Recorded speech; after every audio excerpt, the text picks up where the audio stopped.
norte y de la glucosa gástrica, deficiencia de factor intrínseco, mala absorción de vitamina B12, anemia megaloblástica. Entonces, el hemograma lo tengo que saber utilizar, chicos. El hemograma no es aprenderse también los valores de memoria, no. Cada dato es bien importante. Eso usted lo tiene que aprender. ¿Ya? Cada datito es muy importante.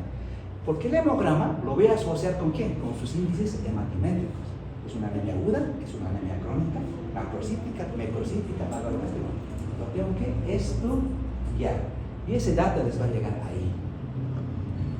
Por eso les decía, yo veo una anemia macrocítica, es deficiencia de vitamina B12. Puede que el problema esté en el estómago. O puede que esté en esteatino, que no se está absorbiendo vitamina B12. Pero yo tengo que ver dónde está el problema. Pero ya el hemograma me va a dar asociado a los índices hematimétricos.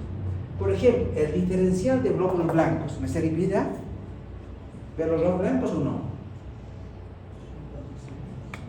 Esta mañana me preguntaba a unos estudiantes de en la emergencia de la UPAR. Está igual que usted está haciendo su práctica, ¿no? A ver, háblame, ¿cómo tú puedes diferenciar en el laboratorio cuándo es una enfermedad? Como ahora estamos de moda, ¿no? Dengue, chikungunya, pero dengue. El laboratorio, ¿cuánto te sirve para tú decir esto es viral y esto es bacteriano? ¿Qué tendrías que ver? ¿Qué tendrías que ver? Porque se van a pasar las flores, los flores tienen problema. ¿Estoy contento o no estoy contento? Y el primer dato va a ver diferenciar de los cositas. Vamos a ver, ¿está con desvío hacia el lado izquierdo? ¿Está con desvío hacia el lado derecho?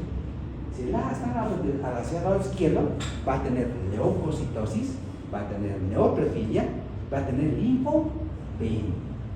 ¿Ya? Entonces, significa bacteriano o inflamación. Es bacteriano. Pero cuando es viral, al revés. Si va a tener leucopenia, va a tener neutropenia y va a tener linfocitosis. Leucopenia, neutropenia y linfocitosis. Pero tú dices, su leucograma está desviado hacia el lado derecho. Lo que tenga, no sé lo que tiene señora, pero por el laboratorio tiene alguna enfermedad. Probablemente sea dengue. Inmediatamente veo complicaciones, ¿no? Las plaquetas. Si las plaquetas están bajas,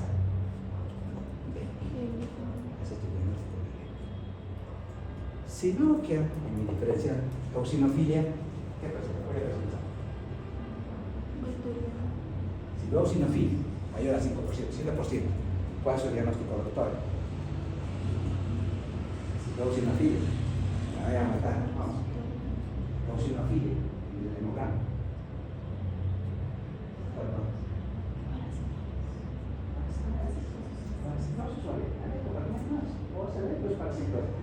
Si yo veo ya eosinofilia, estoy pensando, le voy a preguntar, ¿no? Usted no tiene alergia, ¿verdad?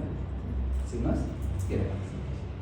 Entonces, cada dato, chicos, es muy importante. Este es un examen básico, pero eso básico lo tienen que saber. Yo decía, pero a veces le damos importancia a otras cosas, pero si esto es lo que vamos a ver todos los días. Ustedes van a pedir hemograma todos los días. Entonces nos tenemos que familiarizar con estas cosas que son, para que sea siempre, son muy importantes en su práctica. ¿Ya? Interpretar un buen hemograma, que sepa interpretar acá. Un buen hemograma, un buen perfil hepático, metabólico, un perfil viral sería lo ideal.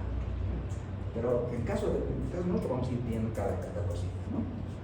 Bueno, entonces listas señales repetimos. Por ejemplo, este dato de calprotectina PK. Cuando ven, por ejemplo, el paciente puede tener una enfermedad inflamatoria intestinal. Tiene dolor, distensión abdominal, pérdida de peso y eventualmente diarrea. Y mi paciente enflaquecido. ¡Wow! Enfermedad de Crohn. Es el examen, digamos, específico, la calprotectina fecal. Si sale calprotectina fecal arriba de 100, 250, está diciendo, doctor, tiene una enfermedad inflamatoria intestinal. Y mire, yo voy a hacer dos cosas. Voy a hacer diferenciar con síndrome de intestino irritable y enfermedad inflamatoria intestinal. El único laboratorio que me va a definir qué es uno o qué es otro es la calprotectina fecal. Si la calprotectina fecal sale por debajo de 100, es síndrome de intestino irritable. Si la calprotectina fecal sale arriba de 100, o 150, 300, es enfermedad inflamatoria intestinal. Este es el examen que define. Si solo síndrome de intestino, esta paciente que le pide síndrome, la calprotectina fecal. Si está bajo, es síndrome de intestino irritable. Tranquilo. Si está alto, es Es como pedimos también la procalcitonina, ¿no? Si es procalcitonina positiva o es PCR. Si la PCR alta es inflamación, si la procalcitonina es positiva es infección. Yo quiero saber, ¿estoy ante un cuadro inflamatorio o estoy en un cuadro infeccioso? Yo pido PCR, procalcitonina. Si la proca está alta, tengo además y puedo tener infección. Yo tengo que empezar a manejar los exámenes. ¿Sí? Bueno, el elastasa fecal, por ejemplo, este es un examen que me permite diagnosticar insuficiencia pancreática exócrina, ¿ya? La elastasa fecal. Es decir, hemos incorporado en el hospital, ¿ya? Los pacientes que hacen pancreatitis crónica, a veces tienen insuficiencia exócrina, entonces mala absorción de grasa, entonces la elastasa fecal me dice, doctor, el problema está en su páncreas. Porque no se olvide, la mala absorción de grasas también tiene dolor, distensión abdominal, entonces la elastasa fecal me puede sugerir, ¿no? Ahora, en el contexto de mi paciente, si veo alguna alteración, como dice ictericia, pérdida de peso, entonces tendría que ver nomás la ecografía abdominal, buscar otras causas, ¿no? O vesícula, o vía biliar, o páncreas, ¿no? Ahora, si yo tengo este examen, ¿qué le voy a pedir?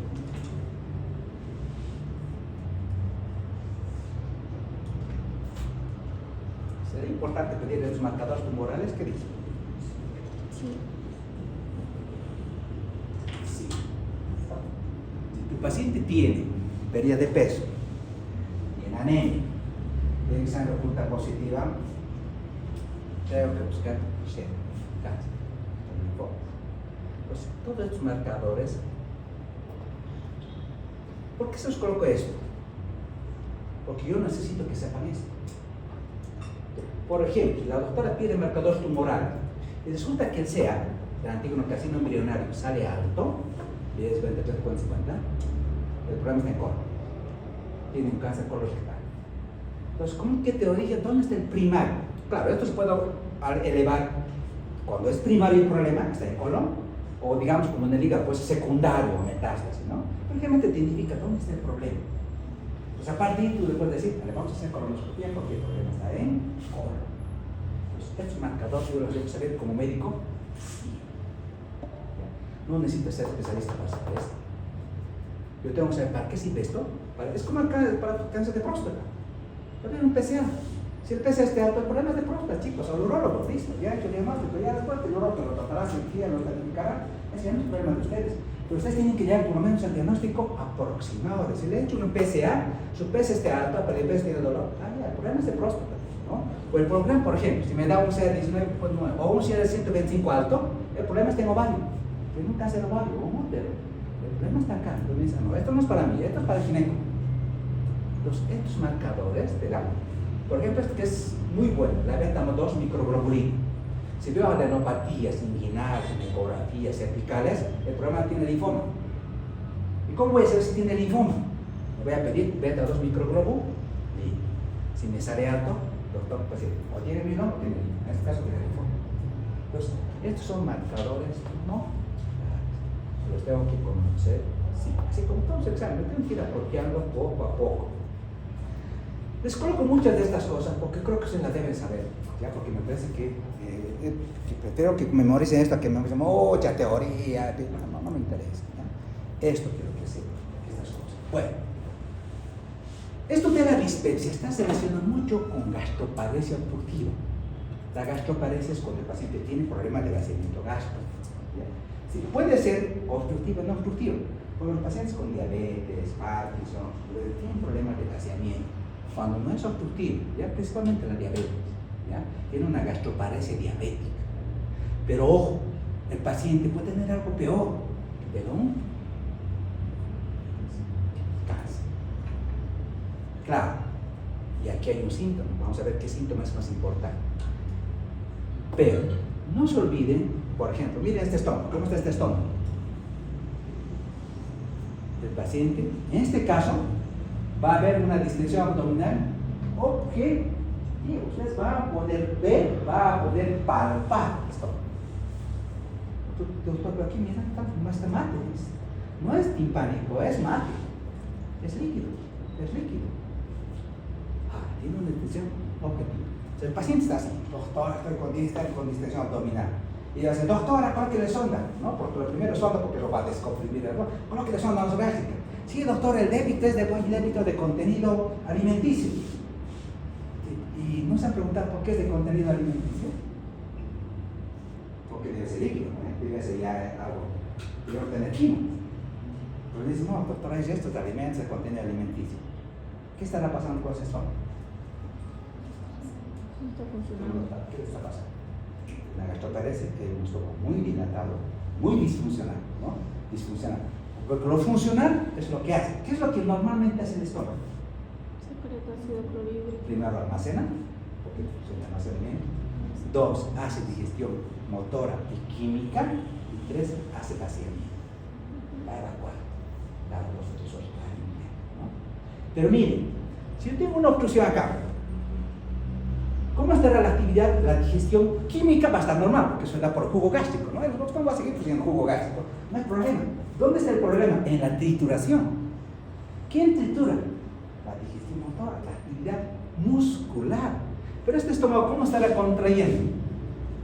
No, pues al principio tal vez quiso vencer el obstáculo, ¿no?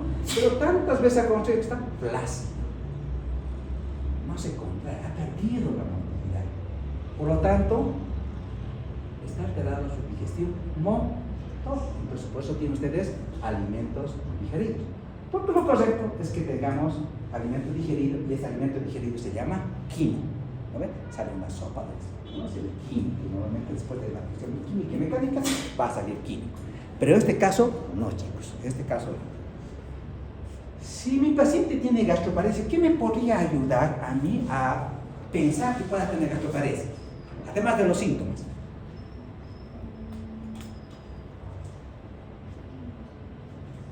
El vómito.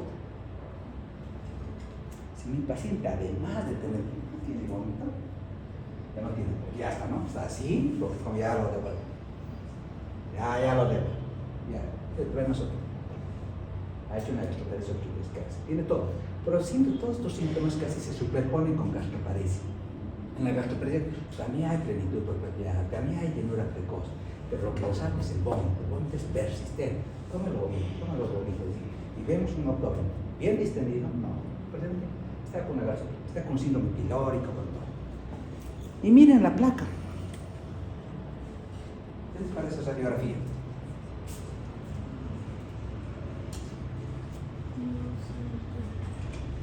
Estómago, este es el nivel aire y líquido, nivel hidroaéreo.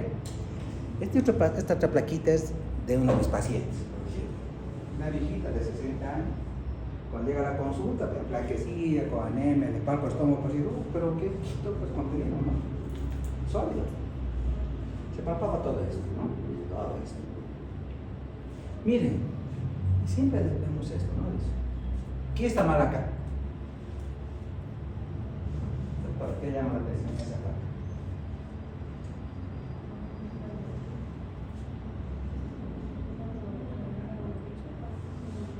El hemidiafragma izquierdo, primero, pues no está al nivel de, porque tiene que ser un poco más bajo. Tiene un sentido nomás, porque el hígado, por la superposición del hígado, interposición del hígado, es un poquito más. Este siempre un poquito más aquí abajo, más abajo. Pero este está suspendido. Entonces, cuando ustedes encuentren un hemidiafragma suspendido, o el problema es de estómago, como en este caso, ¿ya? O el problema es de colon.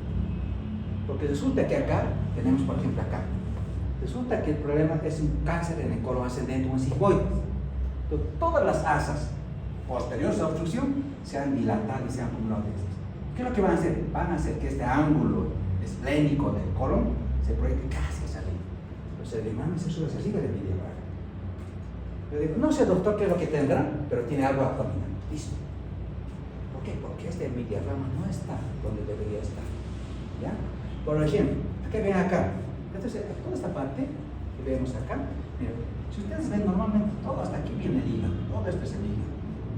Cuando vemos estas imágenes, pareciera que no está en su lugar, porque normalmente esto tiene que ser blanco, todo esto es blanco, porque el ángulo hepático viene hasta acá y de acá viene el colon transverso, el ángulo esplénico y baja descendente, sigmoides. Pero mira, hay asas que están en este lado, como que se están están siendo Desplazadas. impulsadas o empujadas al lado derecho. Entonces esto ya no es normal. ¿Por qué no es normal? Porque el estómago la está desplazando de su lugar. Lo mismo pasa cuando hay contenido por un problema en colon. Pues lo normal es siempre ver blanco este lado. ¿Ya? Cuando vemos asas acá, ya, el problema es que tengo cáncer de colon. Tiene algo en colon, algo está haciendo que se desplace acá, se proyecta acá, asas hasta acá, por ejemplo, con contenido acá. Hoy veíamos una placa, tenía un colon acá. Esto estaba casi vacío del sigmoides. Y aquí poquita cantidad de aire y heces, pero esta parte estaba lleno de heces. ¿Dónde era el problema? En el descendente. Tenía cáncer de colon descendente. Entonces, todo su contenido se estaba bajo. Entonces, se puede transformar hacia el lado derecho. Los ojos, siempre veamos la placa, el lugar, la posición de las placas. Entonces, miren, este es un nivel hidroaéreo. Cuando vean esto, así, ¿ves esta imagen? Aire y líquido, nivel hidroaéreo. Está con problema de vaciamiento. Una gastropatía obstructiva. Ya se ha hecho el diagnóstico. La endoscopia ya hace el diagnóstico, ¿no? Pero ojo, nivel hidroaéreo. Bueno, entonces este es el algoritmo, si es mayor a 35, menor a 35. Por ejemplo, este es el algoritmo que está en su texto que les pase. No sé si lo han revisado. ¿Han revisado? ¿Revisado hasta ahora? ¿Se lo han visto? Ahí está el algoritmo, ¿no? Porque es así como lo publicado. Dice, si es menor a 35 años, mayor a 35 años, mira, tiene síntomas de alarma, no mejora con tratamiento, de entrada a endoscopia. De entrada va a ser endoscopia. Voy a confirmar si es funcional o es secundario. Y si es helicobacter, lo voy a erradicar. ¿No? Entonces, si es menor, entonces bueno, voy a pedir un poquito de helicobacter pylori. ¿Cuál es el tratamiento? Como la dispepsia funcional, es muy difícil tratar la dispepsia funcional, chicos, muy difícil. Hay que hacer neuromodulación, es decir, utilizar medicamentos antipsicóticos, antidepresivos, por ejemplo, los tricíclicos son los que más se utilizan. Dice a dosis bajitas, la mitriptilina es la que se utiliza más, pero a dosis bajas. Dosis bajas hacen neuromodulación. Quita, hace que ese paciente no tenga esa vigilancia, esa somatización central, o sea, hace neuromodulación. Y en esos casos está indicado la mitriptilina. Hay muchos estudios que todavía está en curso, como levosultiride, mirtazapina, es decir, hay un estudio, por ejemplo, que dándole 15 mg durante 8 semanas, mejora sus síntomas cuando es funcional. Pero claro, esto es para que ustedes vean cómo puede ser tratado. Con antidepresivos se puede manejar. Pero ojo, hay que tener mucho cuidado al manejar eso. No es nomás manejar esto porque desescalar es un problema, ¿no? Es un problema por la tolerancia, la dependencia, entonces puedes contar que tienen todos antipsicóticos. Los procinéticos no están demostrados, no está demostrado. En el caso de la dispepsia secundaria, obviamente hay que erradicarla, ¿ya? Hay que erradicarla, el helicobacter. Se dice, miren, esto me llamó la atención. ¿Siempre existe el helicobacter? ¿Sí la vas a erradicar? Sí, ¿ya? Pero dice, miren, el 90% de los pacientes dice continúan muchas veces con dolor. ¿Ya? Muchas veces con dolor. El 10% casi están asintomáticos. Claro, depende también de qué paciente estoy tratando, ¿ya? El 10%. Pero dicen, si el 10%, si el 90% va a seguir con síntomas, pero ¿para qué lo trata un 10%? ¿Tiene sentido? Y la literatura dice, sí. No tanto porque voy a tratar, digamos, a la dispepsia, sino porque voy a hacer un tratamiento preventivo oportuno para evitar que haga cáncer. Más que todo para eso, ¿ya? Y en muchos casos recomiendan, cuando es helicobacter, por lo que les decía, dele IVPs por 8 semanitas más. Haga la erradicación, pero déles 8 semanitas más. ¿Por qué? Por esto, mejora la hipersensibilidad al ácido. Entonces, como el paciente, a ver, si un paciente está 2 años con ese ácido en el estómago, va a crear hipersensibilidad. Al pequeña exposición al ácido, siente dolor.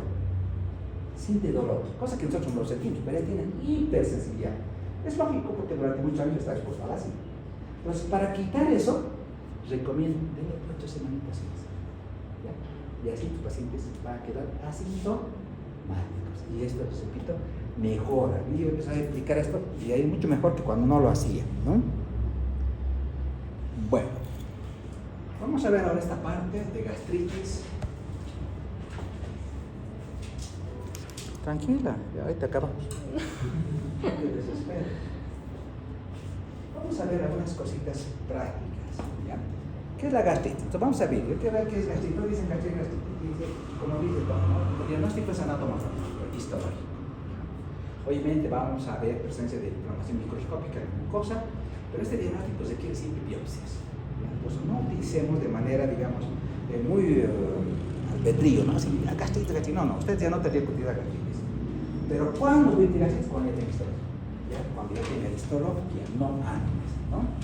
Porque se han hecho muchos estudios, han dicho, a ver, si los síntomas tienen relación con la endoscopía y si tienen relación con las biopsias, no hay. ¿Ya? No hay, no puedo decir gastritis, no hay. Entonces, desde el punto de vista histológico voy a tener dos cosas, ¿no? Otra gastritis aguda, una gastritis crónica. La gastritis aguda sí va a tener presencia de polimorfos nucleares, como en todo, ¿no? Todo agudo lleva polimorfos nucleares, todo crónico lleva linfocitos. Si el líquido tiene linfocitos es tuberculosis o es cáncer. Lo mismo que en el líquido pleural, tiene linfocitos, tiene cáncer. Pero si es agudo, usted infectado, sí va a haber polimorfos nucleares. Lo mismo es la biopsia. Pero ¿qué me interesa a mí, por ejemplo? Bien, voy a llegar seguro al diagnóstico y vamos a ver la patología, cómo nos lo describe. Dice, doctor, su paciente tiene gastritis crónica. Perfecto, hasta ahí está bien. La primera tarea que yo tengo que saber es H. pylori positiva o H. pylori negativa. Y lo primero, ¿no? Y obviamente le voy a hacer todos los estudios, pero ahora es histológico. Vamos a ver la histología, cómo nos ayuda la histología, porque acá ya es histología. Que puede secundar a aires tóxicos, alcohol o estrés. Entonces, cuando el paciente ha sido colonizado por el helicobacter, ¿qué pasa?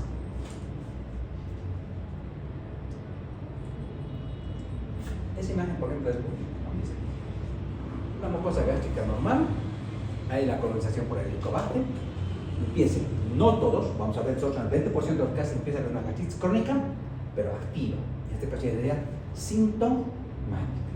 Si el paciente no va a hacer ese diagnóstico, no ha sido tratado, ¿a qué va a evolucionar? Una gastritis atrófica. Va a haber atrofia de la mucosa gástrica. ¿Qué va a evolucionar? A metaplasia intestinal. Esto va a evolucionar a displasia y cáncer. Entonces se llaman los fenómenos, la cascada de Correa. ¿Ya? Todos los eventos que pasan en la mucosa gástrica cuando un paciente está expuesto al helicobacter. Ya, cascada de Correa o fenómeno de Correa. Así se lo llama. Pero miren la importancia está en estas dos cosas, ¿no? Cuando me den la biopsia, ustedes van a ver la biopsia, porque cuando la doctora pide endoscopía, el endoscopista va a ver una alteración histológica, alguna alteración endoscópica y la va a biopsiar. Y la doctora va a llegar la endoscopía y la biopsia. Va a decir, ahora sí voy a tratar de interpretar y entender esto, ¿ya? Lo que siempre hay que cuidar en la biopsia es esas dos cosas, chicos, que no haya atrofia, que no haya metaplasia intestinal. En la retina, gastritis crónica, H. pylori positiva. Siempre la historia nos dice negativo para atrofia, negativo para metaplasia. Cuando me dice positivo para atrofia, positivo para metaplasia, tengo que parar las orejas, ¿no? Decir, wow, foco rojo, cáncer. La importancia de la gastritis, en general la gastritis, radica en esto. Y yo poder identificar atrofia, metaplasia, ¿ya?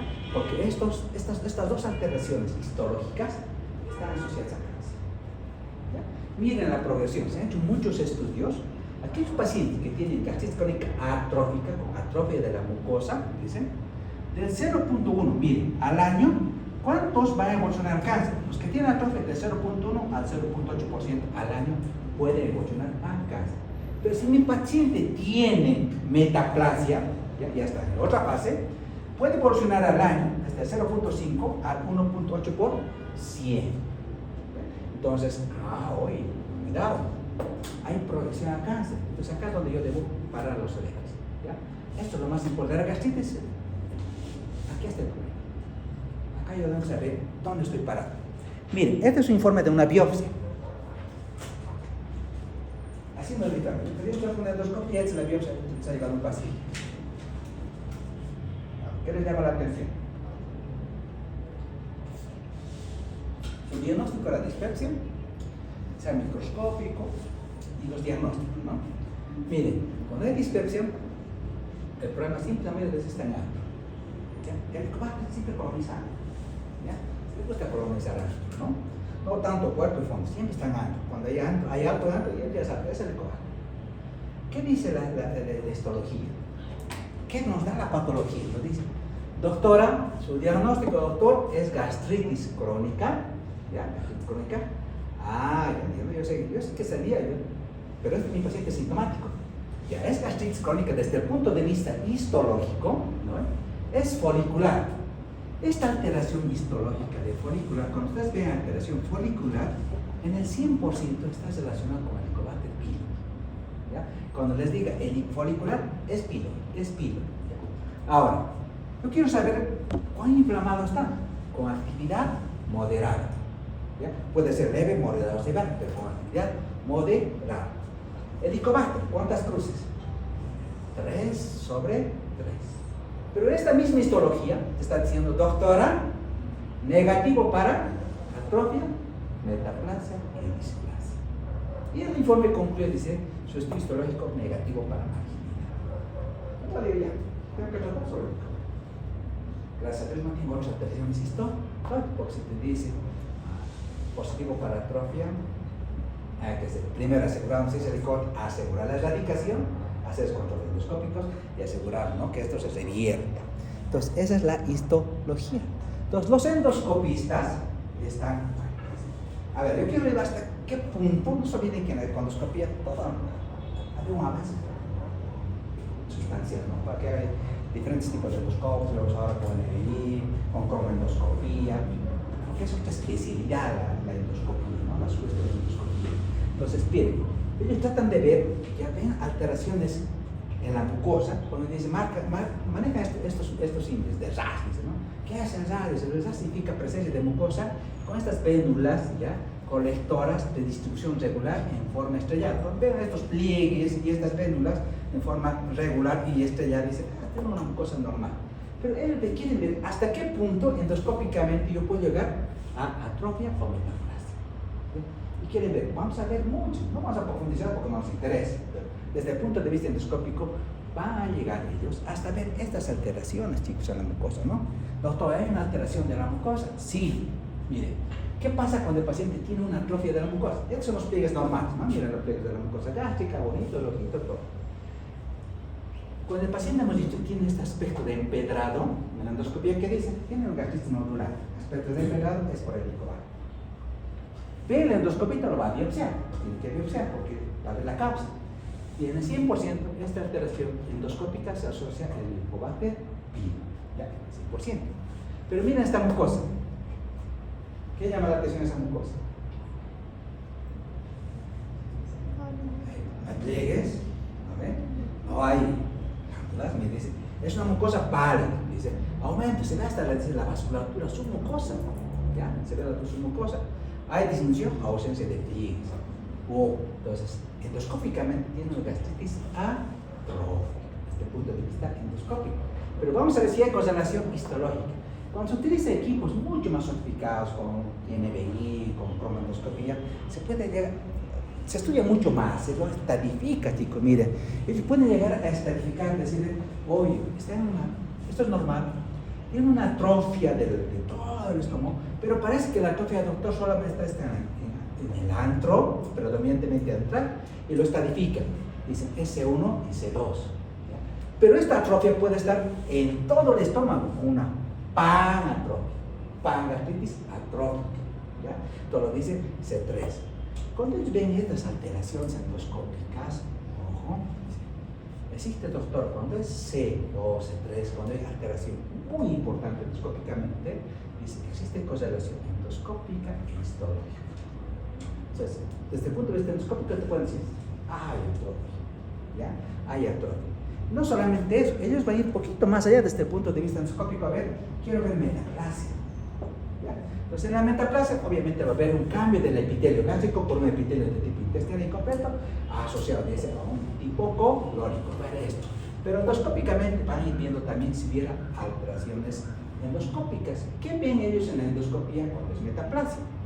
Placas sobreelevadas, blanquecinas, depresiones rojas, o sea, tiene alteraciones típicas que les sugieren metaplasia, pero desde el punto de vista endoscópico.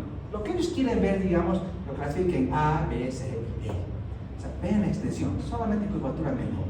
Ah, ya, pero aquí hay curvatura y ancho. Pero aquí sube hasta acá, dice, aquí es ancho y fuerte. Mientras más extensa sea la metaplasia, más riesgo de cáncer gástrico. Mientras más extensa la atrofia, más riesgo de cáncer gástrico. De aquí vamos a tener, por ejemplo, esto de la gastritis crónica, dice, puede ser solamente de predominio antral, como hemos dicho, difusa, sin atrofia, está relacionado con el licopado. Pero puede haber una gastritis crónica atrófica de fondo cuerpo con metaplasia ambiental.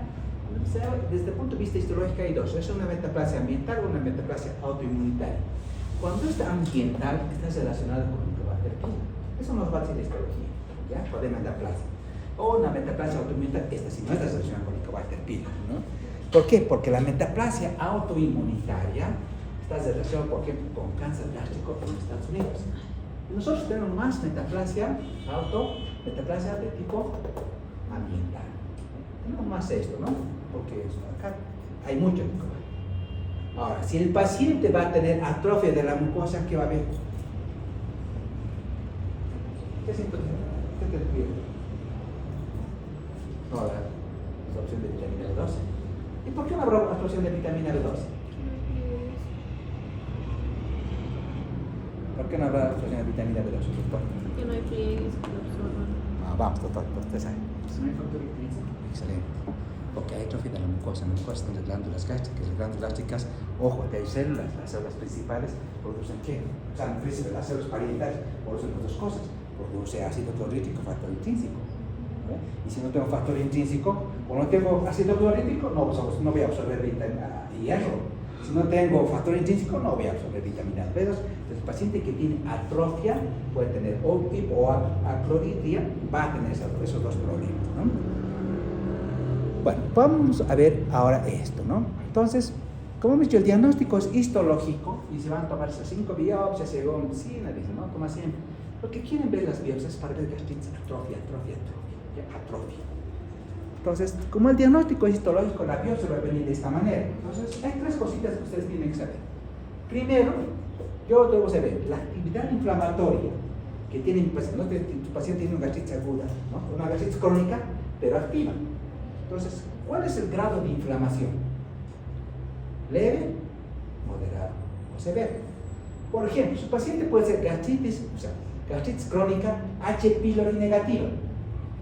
Listo, no voy a tratar de correr, porque es negativo.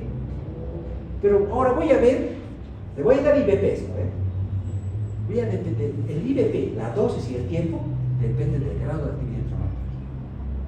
Si tengo una actividad inflamatoria severa, le voy a dar IBP, doble dosis, por lo menos 8 semanas. ¿Ya?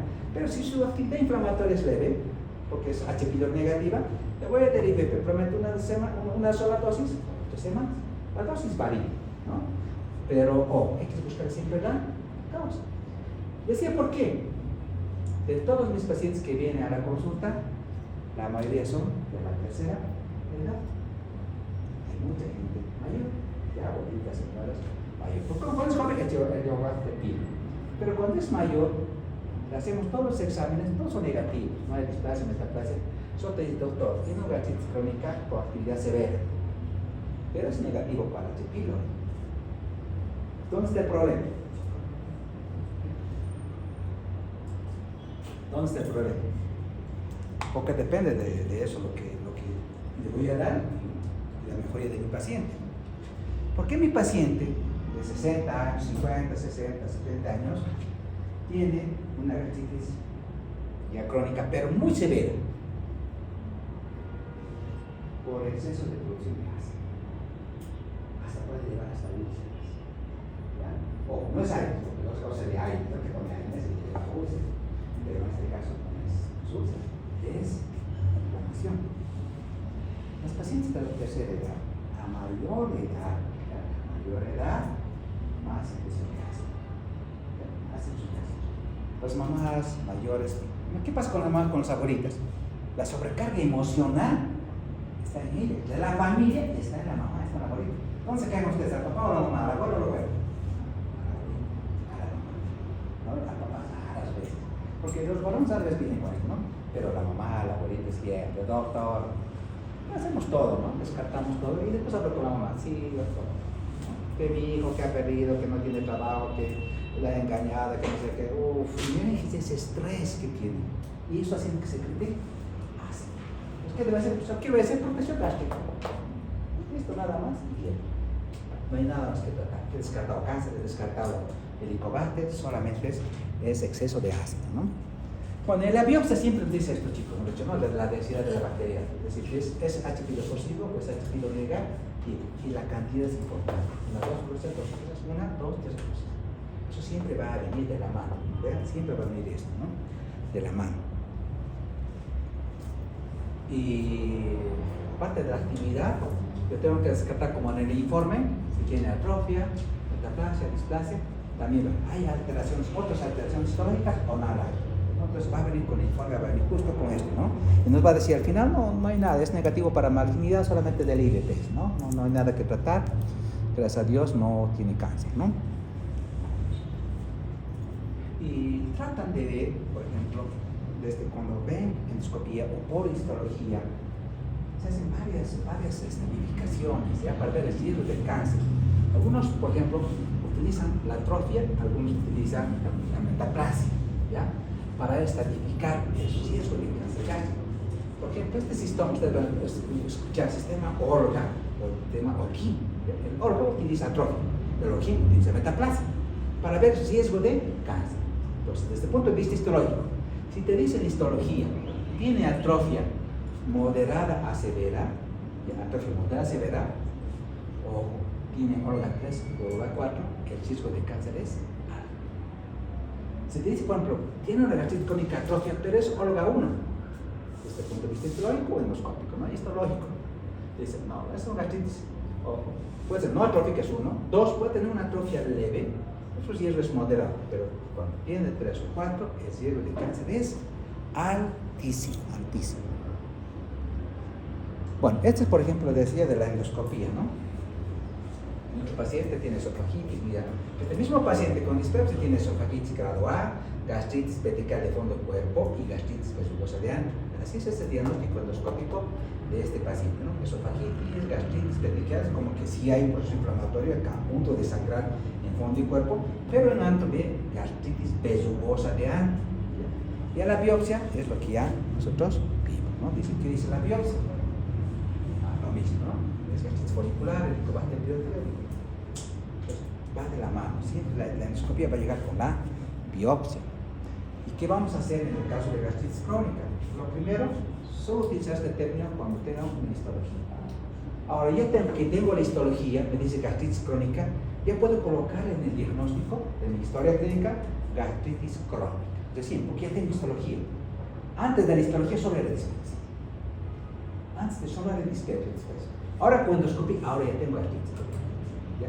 Folicular, H. pylori positivo, H. pylori negativo, ya puedo colocar como diagnóstico y en función de ese diagnóstico lo voy manejando. Si encuentro una gastritis crónica atrófica, por ejemplo, ojo, hay riesgo de cáncer, me dicen, ORGA 3 o 4, lo voy a hacer un control cada 1 o 3 años endoscópico.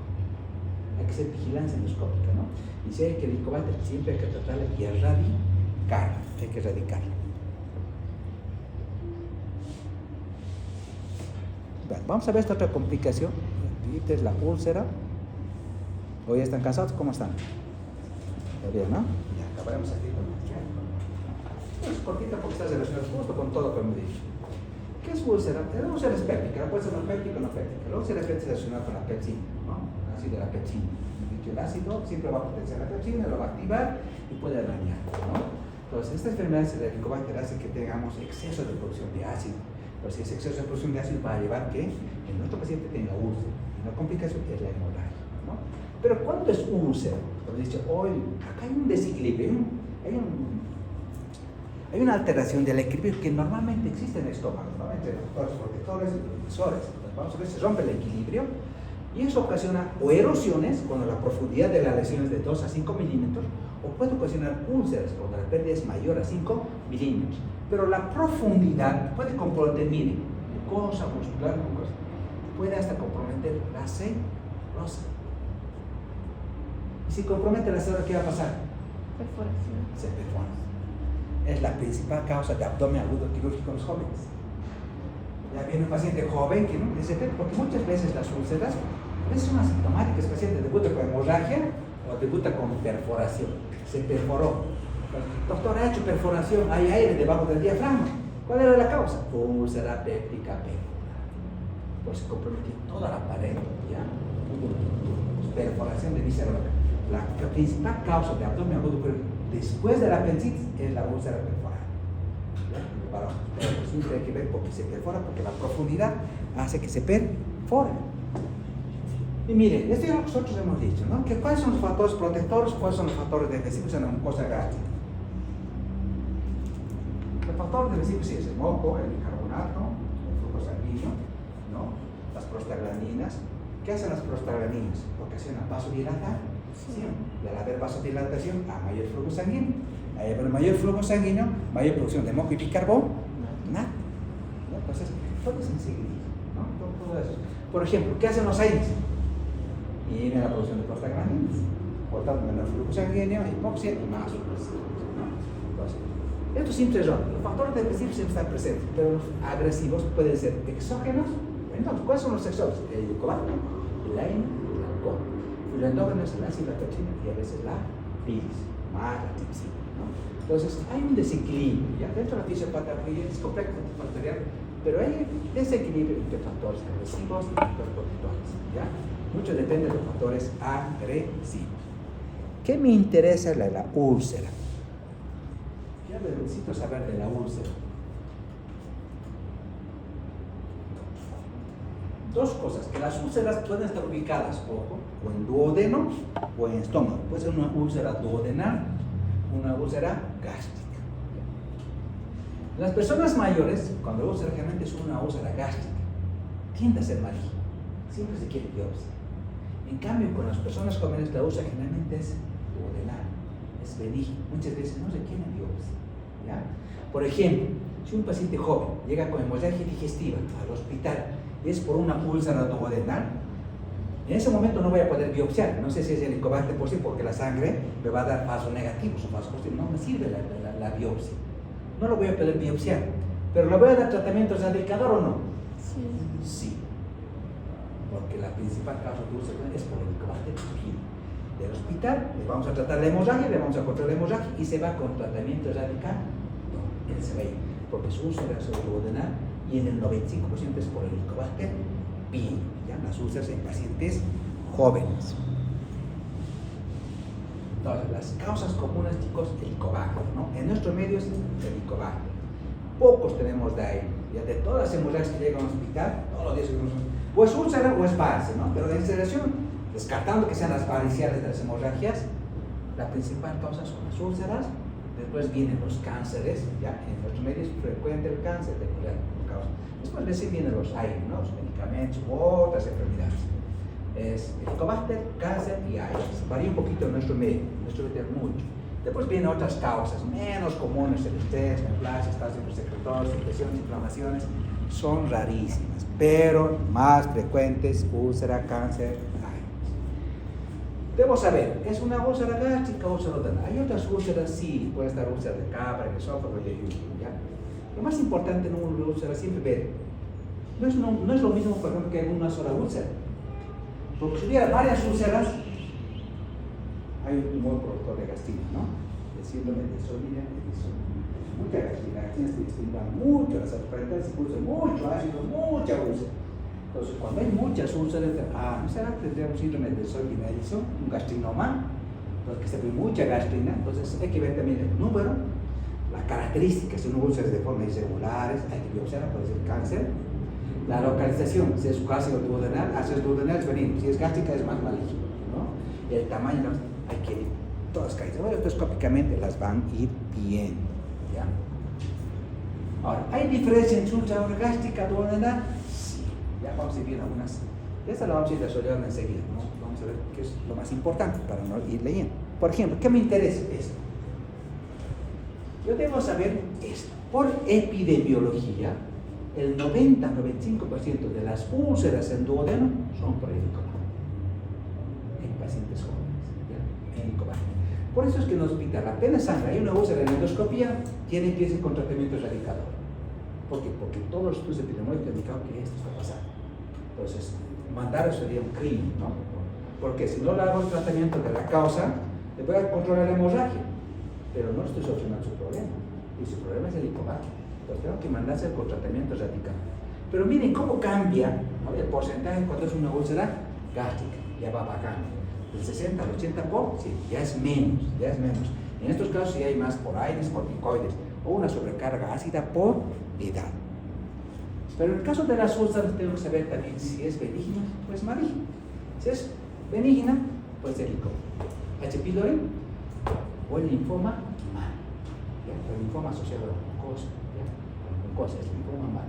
Por ejemplo, el linfoma mal está asociado al Helicobacter pylori. Cuando nosotros identificamos por biopsia el linfoma, hacemos el tratamiento de Ricardo, el linfoma se cura. Yo tengo que saber si el linfoma es mal o no es mal. Si no es mal, es Hodgkin, ¿no? Y todos los linfomas. Entonces eso ya es difícil, eso es manejo de patología. Pero puede estar solamente mal y lo voy a poder tratar. Si es maligno, puede ser un linfoma no Hodgkin, no oral, ¿ya? Pero puede ser adenocarcinoma. Entonces la biopsia nos va a ayudar, ¿no? Pero miren la profundidad de la úlcera.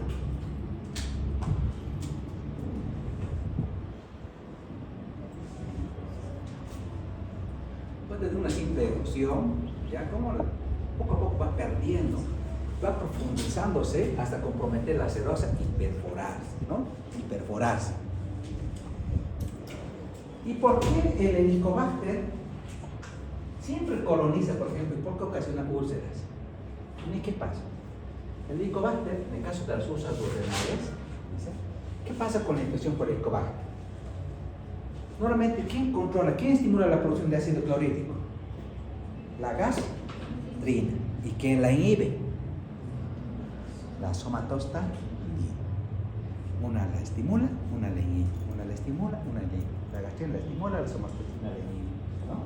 Se produce la somatostatina. ¿Qué pasa con el Helicobacter? El Helicobacter, acá en el duodeno, suprime la producción de somatostatina. Inhibe que se produzca, hace que no se produce somatostatina. Y si no produce somatostatina, ¿qué va a haber? Hipergastrinemia, mayor cantidad de gas. ¿Sí? Y si hay mayor cantidad de gastrina, más estímulo para la célula pariental, ¿no? Y más estímulo de secreción de ácido. Entonces, esa es la causa. Por eso es muy frecuente las úlceras duodenales diseñadas con Helicobacter pylori justamente en el bulbo duodenal. Bueno, eso es un poco con la fisiopatología del Helicobacter, ¿no? Y la otra causa que produce, obviamente, infecciones, úlceras, ¿cuál es? Los AINES, ¿no? Los AINES. Ustedes han visto que todos los AINES han mejorado harto, ¿no? Desde el primero que con la aspirina, hasta ahora tenemos los AINES de primera generación, de tercera generación, de cuarta generación, ahora tenemos los COCID, ¿no? El enterococid, el celococid, ¿ya? ¿Por qué? Tratan de ser más específicos, ¿no? Tratan de actuar sobre una enzima, la COX-1 o la COX-2. ¿Cuál es el mecanismo de acción de los AINES? ¿Qué hacen los AINES? Inhiben la producción de prostaglandinas que están relacionadas con la inflamación, la fiebre y el dolor, ¿no? Pero lamentablemente, los que no son específicos la inhiben a las dos enzimas. Tenemos la COX-1 y la COX-2. Una de la COX-1 es constitutiva, es decir, es propia, cumple funciones fisiológicas, estimula la producción de prostaglandinas y todo. Pero las que no son específicas las inhiben a las dos. Por un lado, tratan de controlar el proceso inflamatorio, pero al mismo daño están haciendo daño, están quitando la citoprotección gastrointestinal. Por eso dicen, no, vamos a crear medicamentos cada vez que nos inhiben solamente a la COX-2, no a la COX-1, porque esta COX-1 es constitutiva, es fisiológica, cumple funciones fisiológicas gástricas. A esta, solo a esta. De tal manera que los últimos AINES son más específicos para esta, ¿no? Ya no tanto para esta. Tratan siempre de, ojo, controlar el proceso inflamatorio y la fiebre de infección, la fiebre especialmente, o la inflamación, pero sin afectar a la COX-1, ¿ya? Sin afectar a la COX-1. Porque, ojo, la COX-1 tiene funciones citoprotectoras, porque hace que se produzcan prostaglandinas. Entonces, ¿qué pasa cuando los AINES inhiben a la COX-1? El mismo AINE, digamos, el ibuprofeno y el diclofenaco, inhibe a las dos enzimas. Por un lado, La está inhibiendo a la COX-2, pero por otro lado también está inhibiendo a la COX-1, a la ciclooxígena 1 y 2. Por un lado, obviamente, está cumpliendo funciones que tiene que cumplir, ¿no? Está haciendo antiinflamación, está quitando el proceso inflamatorio y la fiebre. Pero por el otro lado, no está inhibiendo la producción de prostaglandinas. Y nosotros necesitamos prostaglandinas, porque si no hay prostaglandinas, hay menos flujo sanguíneo. ¿Ya? Y si hay menos flujo sanguíneo, va a haber lesión de la mucosa, de tal manera que la paciente que toma AINES puede presentar úlceras muy profundas, ¿no? Entonces, cuando el paciente necesita AINES, pues siempre le damos protección, más protección, ¿no? Si va a tomar por años, pues la vamos a hacer por sacar su protección, ¿ya? Para que no haya estas úlceras, que esta va a llevar a sangrar, Y el paciente con úlcera, lamentablemente, no puede tener síntomas dispépticos, dice las úlceras duodenales, el dolor aparece diariamente y se desarrolla 2 o 3 horas después de la digestión, porque es medio supercarga ácida, el dolor puede ir hacia el espalda, pero muchas veces las úlceras evolucionan con complicaciones. O sea, perforado o ha hecho hemorragia. Entonces, la principal causa de hemorragia y de hospitalización por perforación. Entonces, el diagnóstico vamos a hacer endoscópico, ¿no? Vamos a ver qué tipo de úlceras son, las características, si es maligna o no es maligna. El diagnóstico de las úlceras son endoscópicas, más biopsia, porque si vamos a ver unas úlceras como estas malignas, pues lo vamos a biopsiar. Hay que biopsiar, ¿no? Que ver si es maligno o es benigno, ¿no? Se recomienda endoscopía de seguimiento en pacientes con úlceras grandes, o complicadas, ¿ya? Después de haber cicatrización, pero siempre hay que descartar malignidad. ¿Qué diferencia hay entre estas dos úlceras, entre la úlcera gástrica y la úlcera duodenal? ¿Cuáles son las complicaciones? Las úlceras gástricas dan 2 complicaciones, que sería la hemorragia y la perforación. En cambio, las úlceras duodenales dan 3 complicaciones. Una complicación es la estenosis péptica. Tu paciente tiene una úlcera acá. Esta úlcera va a ser un proceso inflamatorio. Eso pasa todos los días en el hospital, ¿ya? El paciente tiene una úlcera gigante acá, duodenal. Eso ha hecho un proceso inflamatorio y lo ha cerrado, lastimosado el tío, la primera porción del duodeno. ¿Qué ha hecho? Una gastropatía obstructiva, péptica, ¿ya? Péptica por la úlcera. Entonces el paciente va a ser gastroparesia obstructiva, pero es péptico, no es cáncer, es por la inflamación. Cuando hay una úlcera, ¿qué creen que le hacemos? Le damos omeprazol en infusión, ¿ya? Durante 5 días. Entonces, a medida que el proceso inflamatorio disminuye, la estenosis mejora, porque la inflamación es por el proceso agudo, ¿ya? Pero si ese proceso crónico no lo hemos controlado, ese proceso inflamatorio crónico, eso lleva a síndrome epidemiológico, se inflama y hay que hacer una cirugía, hay que hacer una antectomía, ¿no? Y ese lleva un tratamiento clínico. Pero o se complica, las úlceras se complican, o hemorragia, perforación y estenosis. Esa es la diferencia. En cambio, la otra solamente se complica con hemorragia y perforación. Ya chicos, la próxima clase vemos hemorragia y estenosis.